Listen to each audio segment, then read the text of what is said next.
Hello guys, আসসালামু আলাইকুম। আশা করি আপনারা সবাই ভালো আছেন। আজকে আবার নতুন একটা ভিডিও নিয়ে হাজির হলাম। আর আজকে আমি আনাজি কলার খোসা ভর্তা করব। আর এটা কিন্তু আমরা আনাজি কলা বলি, আবার অনেকে কিন্তু এটাকে কাঁচকলাও বলে। তো আমরা কিন্তু এখানে কলাগুলো কিন্তু খেয়ে ফেলেছি, আর এখানে শুধু আমি খোসা রাখছি ভর্তা করার জন্য। আর এই খোসা ভর্তা করলে কিন্তু গরম ভাত দিয়ে খেতে অনেক ভালো লাগে, আর আমাদের বাসায় সবাই অনেক পছন্দ করে। তো আমি কিন্তু এখানে অনেকগুলো কলার খোসা নিছি। এবার আমি এই খোসাগুলো একটু ছোট ছোট করে কেটে ভালো করে 4-5 বার ধুয়ে নিব।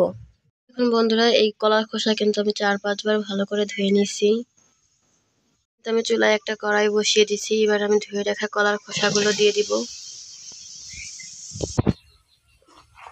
আর এখানে কিন্তু আমি কিছু কাঁচামরিচ ধুয়ে নিছি, এবার এইগুলো দিয়ে দিব। আমি কিন্তু আর শুকনো মরিচ দিব না, যার জন্য কিন্তু কাঁচামরিচের পরিমাণ একটু বেশি দিলাম। আপনারা কিন্তু চাইলে এখানে শুকনো মরিচও দিতে পারেন। আর এখানে কিন্তু আমি একটা বড় সাইজের পেঁয়াজ কুচি করে নিছি, আর কিছু রসুনের খোসা ছাড়িয়ে নিছি। আর এই সব কিছু কিন্তু আমি ভালো করে ধুয়ে নিছি। এবার দিয়ে দিলাম এই সব কিছু।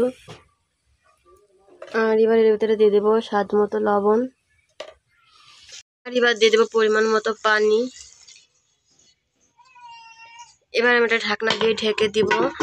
আর এই সব কিছু কিন্তু আমি ভালো করে 5 মিনিট সিদ্ধ করে নেব। ফিরে এলাম 5 মিনিট পর। এবার আমি ঢাকনা নামিয়ে নিব।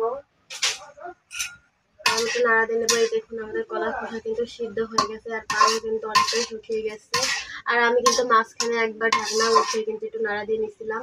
তো আমাদের কলার খোসা কিন্তু সিদ্ধ হয়ে গেছে বন্ধুরা। এবার এগুলো একটা বাটিতে উঠিয়ে নিব।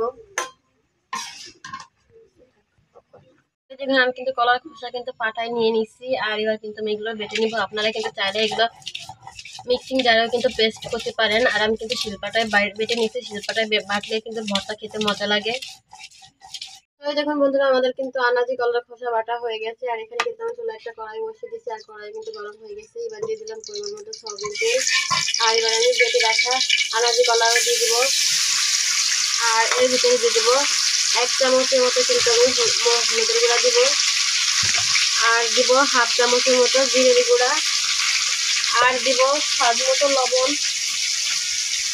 আর আমি কিন্তু বন্ধুরা শুকনো মরিচের গুঁড়া দিব না, যার জন্য কিন্তু আমি কাঁচামরিচ বেশি দিচ্ছি। আর লবণ দেবো অল্প। আমি কিন্তু সিদ্ধ করার সময় লবণ দিয়েছিলাম, যার জন্য অল্প লবণ দিলাম। এবার আমি আস্তে আস্তে কিন্তু এই কলার খোসাগুলো ভেজে নিব।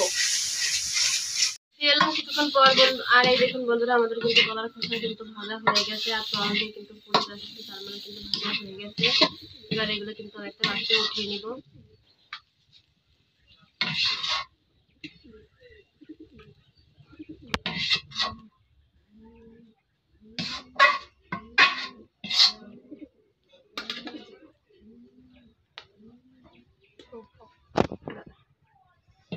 তো দেখুন বন্ধুরা, আমি কিন্তু একটা বাড়িতে উঠিয়ে নিয়েছি। আর কালারটা দেখুন বন্ধুরা কত সুন্দর আসছে। এইভাবে কিন্তু আপনারাও চাইলে কলার খোসা ভর্তা করে খেতে পারেন। খেতে কিন্তু অনেক মজা লাগে। আর ভিডিওটা ভালো লাগলে লাইক, কমেন্ট, শেয়ার আর সাবস্ক্রাইব করবেন। ভালো থাকবেন। আল্লাহ হাফেজ।